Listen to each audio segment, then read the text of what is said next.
So a very good morning to you on this first Sunday after Epiphany. And this morning I thought we'd start with a little art appreciation. And those of you who know me well will know that that is something of a personal risk, given how little I know about art. But I'm going to show you 4 paintings, and I'd like you to tell me what they have in common. And to give you a bit of a clue, there are 3 specific things that I am looking for you to tell me. So, Adam, can we have the first of our paintings? Here we go. That is by it says there, El Greco, sort of the end of the 16th century. So just sort of drink that in just for a moment. Okay, next one is Velázquez, about 20 years later. And then the third one is by Espinosa, 1645 or thereabouts. And then this final one by de Baldes Leal, so 1660-ish. So, let's see what you've got. Hands up for what those paintings have in common. William? Sheep. Sheep, or perhaps we could say a lamb. A lamb. Although some of them are really quite big lamb, so maybe they are sheep. What else? Jennifer? They've all got Jesus in them. They don't all have Jesus in them, but they do all have somebody in them.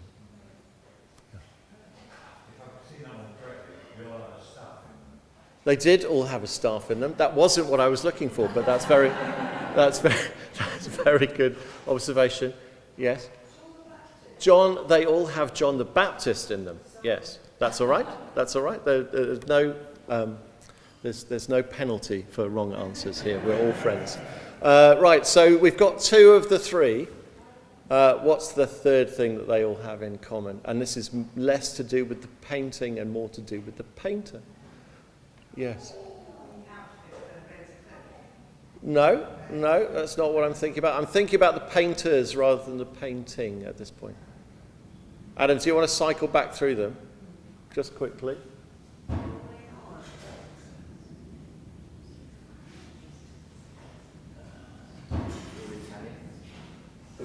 Close to all Italian. They're all Spanish painters. So this particular depiction of John the Baptist with a lamb is a real focus of the Baroque school of art in the 17th and early 18th century. So look, I sound like I actually know what I'm talking about now. The internet's great, isn't it? And particularly the Spanish school of Baroque artists. And there are many. If you were to Google, if you go home this afternoon and Google John the Baptist and painting, you will find many more similar paintings. So here are some more. And note that we've got a lamb in every single one of those. And some more. And another one. And some more. And some more.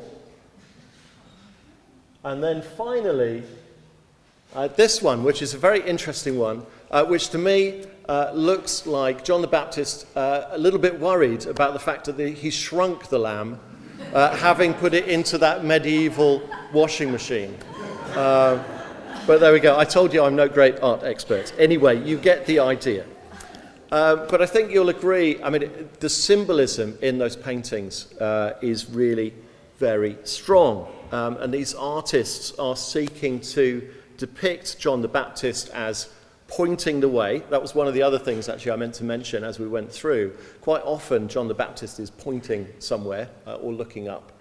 So pointing the way to Jesus' divine nature, to Jesus as the Lamb of God. And of course those depictions very much echo what we just heard in our gospel reading this morning, where we hear John the Baptist talking about Jesus. Here is the Lamb of God who takes away the sin of the world, the one who baptizes with the Holy Spirit. I myself have seen and have testified that this is the Son of God. And then finally, look, here is the Lamb of God. And so based on what we hear in this gospel passage, we can arguably refer to this amazing herald for Jesus, not necessarily as John the Baptist, but as John the Witness.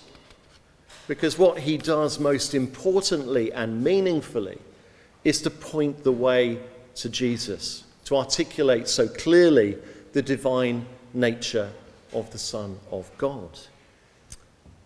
And the writer of this gospel, who we know loves the symbolism of the number 7, provides us just in this chapter alone, in fact just in the second half of this chapter, with no less than 7 different titles or names for Jesus, which point both to his divinity and to his human ministry. Lamb of God, Son of God, Rabbi, Messiah, Jesus of Nazareth, King of Israel, Son of Man. The writer of this gospel, relating the words of John the Baptist and other early disciples of Jesus, is telling us in no uncertain terms that this fully human Jesus from Nazareth is the messianic king and teacher of Israel, and the Son of God who will die for the sins of the world. John the Baptist points the way. He reveals the divine nature of Jesus. And of course, that's what Epiphany is all about. The manifestation of Jesus' true nature to the world. Humanity's dawning realization that this is Emmanuel, God with us. Now, the baby in the manger is simply not enough of a case for incarnation. We need Epiphany for that. We need this process of recognition, of realization, first by the Magi and then by those who come to recognize and understand that true nature of the adult Jesus. And of course, John the Baptist is courageous in his witness to Christ. Those very pastoral paintings of John the Baptist that we saw a moment ago with rocks and trees and grass, I think fail to do justice to the risks that he was taking. We know from the verses just before this morning's reading that John was interrogated by the priests and the Levites and the Pharisees. "Who are you?"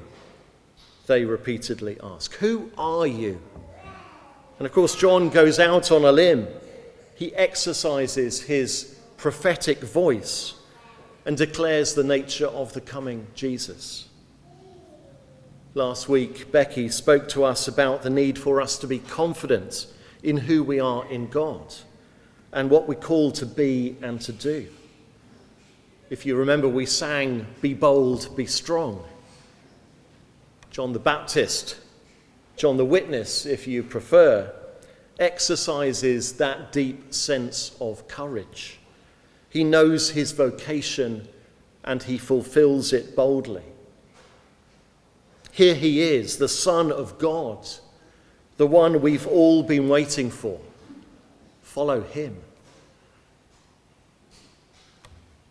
And just like John the Baptist, we are called to point the way to Jesus too.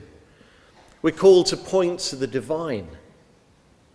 And these days, let's face it, it can often feel like we're doing that in the face of a skeptical society, in the face of a skeptical community, asking, "Who are you?"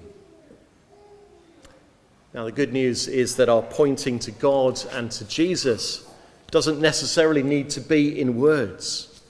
We don't necessarily have to go toe-to-toe with people in complex theological argument. We don't have to be gifted advocates, although I know that some of you are and can be. Instead, we can reveal to the world the Spirit of God in ourselves and in each other, through our deeds, through our behavior, and through our love for those around us. But we need to be really intentional about that. It's about shining like a beacon. It's about being salt and light and yeast. It's about being distinctive in our Christianity. In those words attributed to Francis of Assisi, preach the gospel, and if necessary, use words. But whatever we do, we must point the way to Jesus and to God. That is fundamental to being the body of Christ. And like John the Baptist, we must do that with courage. Richard Rohr, the Franciscan founder of the Center for Action and Contemplation in New Mexico, has, over these last couple of weeks, been writing in his daily reflections about the prophets, about the nature of the prophetic voice. He writes of a particular passage in Jeremiah where the prophet, worn down by opposition and absorbed in self-pity, was about to capitulate to a premature death. He was ready, says Rohr, to abandon his unique calling in God and settle for simply being a Jerusalem statistic. And at that moment, Jeremiah hears God's reprimand. If you've raced with men on foot and they have worn you out, how can you compete with horses? If you stumble in this safe country, how will you manage in the thickets by the Jordan? How can you compete with horses? It's another reminder, if we needed one, that we are called to be courageous and not cautious, to be bold in all that we do, and particularly, I think, in the toughest of times. Because I believe that when the Spirit of God within us most shines through is when we are in adversity, when we are responding to the hardest of things, and our love and our courage and our resilience is laid bare for everyone to see. That, I think, is when we most wholeheartedly point towards Jesus and to God. And of course, we can be courageous because, like the church in Corinth, as we heard earlier, we too have been baptized in the Spirit. We too have been sanctified in Christ Jesus and called to be his holy people. We are his saints here in Wendover. We can be courageous because of the grace given to us in Christ Jesus. We can be courageous because we've been enriched in every way, with all kinds of speech and with all knowledge. We can be courageous because between us we lack no spiritual gift. And we can be courageous because our faithful God will keep us firm to the end. Now, those words Paul intended for the church in Corinth, but I have little doubt that they apply to this church in Wendover too. So we're called to point the way, and we're called to do that with courage because God has sanctified us, enriched us, and equipped us with everything that we need. But what also comes through so clearly from our reading from John's Gospel this morning is the gentleness of the invitation that we are called to give to those around us. At the end of this passage, the Gospel writer relates Jesus' first meeting with Andrew and his brother Simon Peter. And the verses that follow on go to tell the story of Jesus' calling of Philip and Nathanael. And how does Jesus approach them? He doesn't harangue them. There's none of the modern-day televangelist telling them to follow him or be lost forever. No, he simply asks, "What are you looking for? What are you looking for?" And I suspect that's the question that we can and should be asking those around us. Our family members, our friends, our neighbours, our colleagues, those we might meet in this place on a soggy Wednesday afternoon. It's a simple question, and it's grounded in compassion and empathy, in putting ourselves in other people's shoes. What are you looking for? What are you struggling with? What do you need to thrive? What would make your life better? Where are you looking for meaning? It's a question that leads to some of the best conversations. And more often than not, our job, having asked it, is simply to listen rather than to speak. And note what Jesus says next. And it's repeated by Philip to Nathanael just 7 verses later in this chapter. Come and see. Come and see. That is our invitation to our community, to our society, to the many people out there who are struggling, who are searching for meaning, who are searching for love, who are searching for purpose in their lives. Come and see. So, 4 things to remember. Point the way to Jesus and to God. And do that through your actions as well as through your words. Be courageous and not cautious. Ask, what are you looking for? And invite people to come and see. Those are 4 ideas for a simple, non-threatening, modern evangelism that might just help to shape how we can be and grow this body of Christ in 2023. Amen. Right, we have some notices, but don't worry, not many, okay? Now, I'm sure you've all done this and put this date in your diary, but we have a barn dance here on the 18th of February. It's for all the family, so please, if you haven't already, purchase your tickets from the church shop just in the High Street. We are going to have such a fun evening. Now, to have that fun evening, we need a bit of a hand as well. And Bridget is kindly organising this event. So if you are able to offer some help, Bridget, can you put your hand up, please? Could you see Bridget after the service? Thank you very much. And food bank, please, if you are able to, bring along some things for our local food bank. There's a real need. We have a box at the entrance.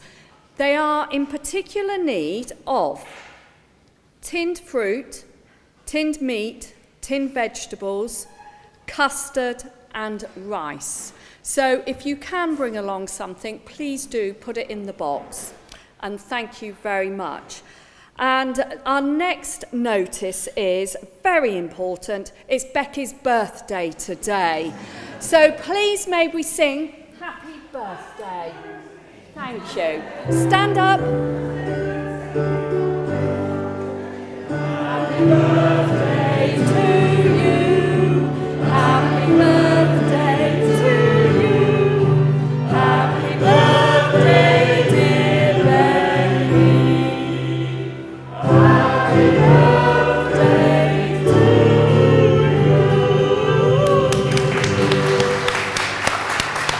Have a lovely day.